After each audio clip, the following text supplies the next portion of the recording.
don't work in stage 1 and 2. So there's a couple parts to your question. First of all, do we see use there? I think there's a very small amount of use in stage 2B, because stage 2B is a bulky disease, and some docs, rather than pound a patient with bleomycin, especially if they're young, they'd rather use a non-bleomycin regimen, and a lot of these patients are young.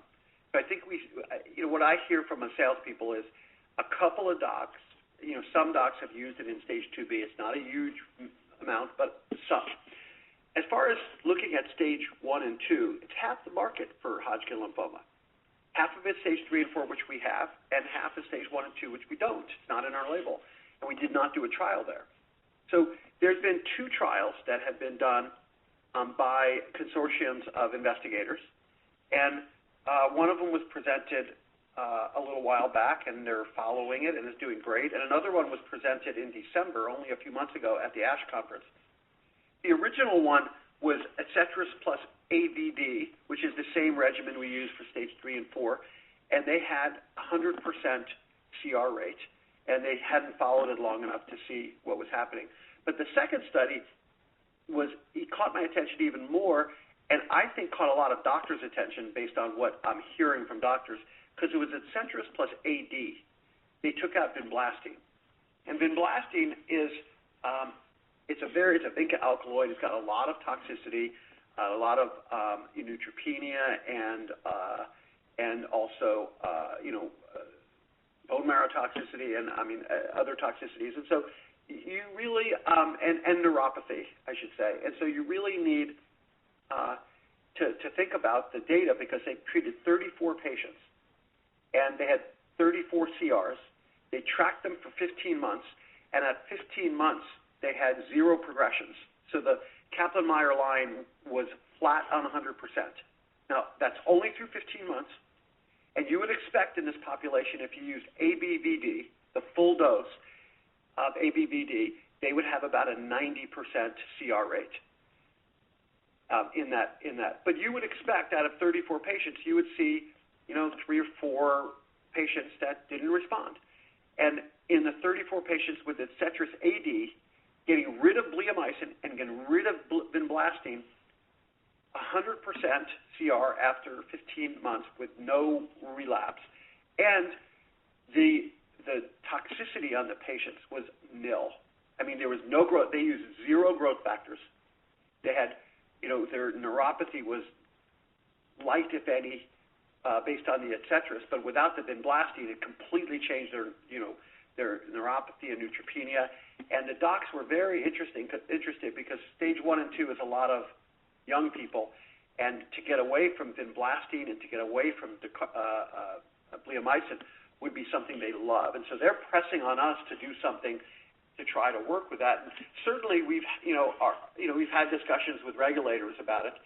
To do the type of study we did with E1, which was a 5.5-year study, the biggest study ever done in Hodgkin lymphoma, is something that it would be hard right now to start another study, and this one might be 6-7 years, because you need even a bigger population and track it. It would be hard to do.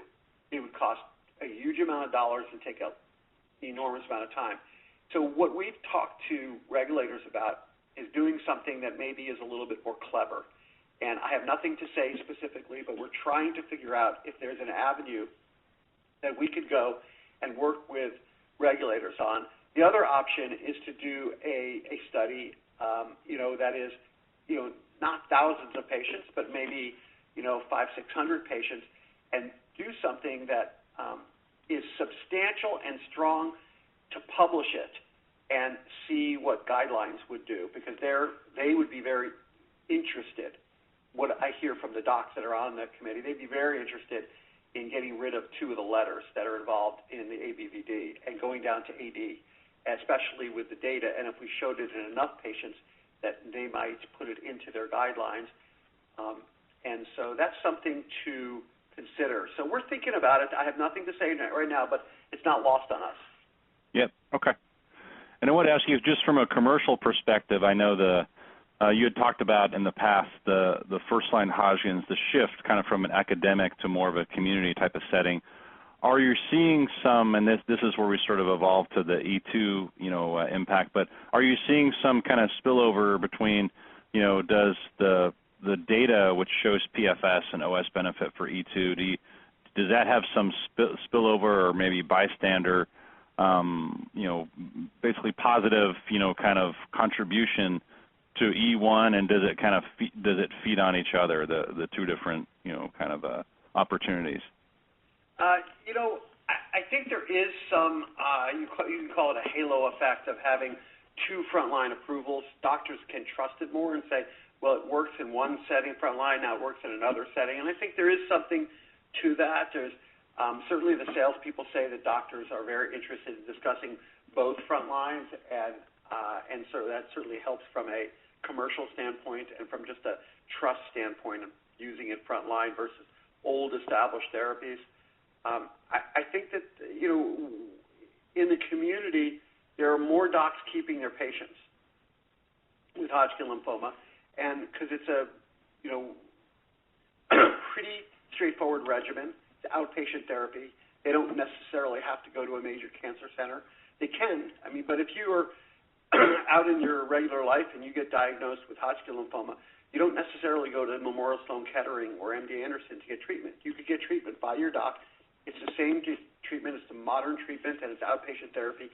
And then you don't have to travel long distances if you don't live near a major cancer center. So we see a lot of patients being treated in the community. I think one of the challenges is that there's 7,000 hem-onc docs in the U.S., and there's only 4,200 or something like that diagnosis of stage 3 and 4 Hodgkin lymphoma. There's about another 4,000, 4,200 of the stage 1 and 2. But of stage 3 and 4, so some docs will see maybe 2 or 3 if they have a big practice, but other docs maybe won't see a Hodgkin lymphoma patient in a year. And they are so used to using ABVD, some of the inertia is just doctors remembering that there's a new therapy that's better. And it's not that they're against it. They just, one patient will come up here and there, and they'll go, oh, yeah, we use ABVD, and it's in their pathways, as they call it. And sometimes pathways don't get updated, for a year, 2 years, 3 years, and it's unfortunate. So we're working on that, and we talk to doctors about their pathways, and we're out there hosting dinners with doctors and bringing in guest speakers, which is very compliant to bring in an expert in Hodgkin lymphoma. And we go to various cities, and we do these dinner meetings, and they talk about, treatment of Hodgkin lymphoma. It's not a Seattle Genetics event necessarily, but they talk about all the new treatments, and certainly Etcetras AVD is mentioned in these dinner events, but as it should be because it's a new data set. And I think that those kind of things really help to raise awareness, which is part of this too. It's not just only doctors who say, hey, I know how to treat Hodgkin lymphoma, I'm not changing. Some docs, you just got to get it into their mindset, and having another frontline in T-cell lymphoma helps with that mind share. And Clay, you mentioned for PTCL, there's a lot more confidence in the profile just given the strength of the data and obviously the early approval. But how often, maybe just to be helpful to go through like a patient narrative. One of the pushbacks I've heard as well that these patients, it's sometimes a complicated diagnosis. The patient may see multiple docs before it's definitive PTCL, and so it's not as straightforward as you don't have sort of a captive audience of patients that can immediately go on to therapy. There's sort of a journey that a patient has to go through. But I want to get your perspective on that. Yeah, I think that for sure Hodgkin lymphoma is a very straightforward diagnosis because you have something called a Reed-Sternberg cell. So when you look at someone's blood, you can see these big, huge, ugly cells that don't look like blood cells invading, and you could see this Hodgkin lymphoma, and it's pretty, and you could see it on sections of tumor. You could see it. You just see it.